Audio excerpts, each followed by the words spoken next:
ഡിന്നറിനൊക്കെ എളുപ്പത്തിൽ ഉണ്ടാക്കിയെടുക്കാൻ പറ്റിയ ഒരു ഒറോട്ടിയാണ്. അതിനായിട്ട് നമുക്ക് 1.5 കപ്പ് ഗോതമ്പ് മാവ് എടുക്കാം. കറിവേപ്പിലയും മല്ലിയിലയും ചെറുതായി ചോപ്പ് ചെയ്ത് ഇട്ട് കൊടുക്കാം. 1/2 കപ്പ് തേങ്ങ കൂടി ചേർത്ത് കൊടുക്കാം. 1/2 കപ്പ് ക്യാരറ്റ് ഗ്രേറ്റ് ചെയ്തതും ഇട്ട് കൊടുക്കുന്നുണ്ട്.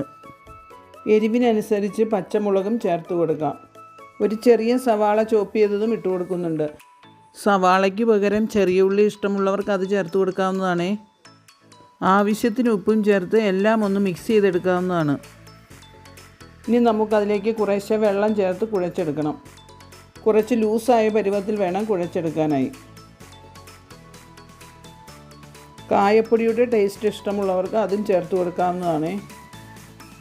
കൂടുതൽ പച്ചക്കറി വേണമെങ്കിലും ഇതിൻ്റെ കൂടെ ചേർക്കാവുന്നതാണ്. ഈ ഒരു പരുവത്തിൽ നമുക്ക് കുഴച്ചെടുക്കാം.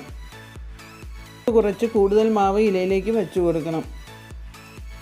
കൈയൊന്ന് വെള്ളം നനച്ച് അത് പരത്തിയെടുക്കാം. ഇത് കുറച്ച് കനത്തിൽ തന്നെ ഉണ്ടാക്കിയെടുക്കേണ്ട ഒരു പലഹാരമാണ്.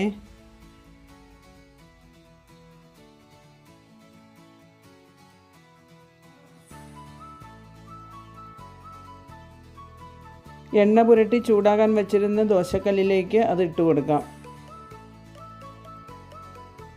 കുറച്ച് സമയം കഴിയുമ്പോൾ ഇലയൊന്ന് വാടി വരും. ആ സമയം നമുക്ക് ഇല മാറ്റി കൊടുക്കാവുന്നതാണ്. കുറച്ച് എണ്ണ കൂടി തൂക്കി കൊടുക്കുന്നുണ്ട്.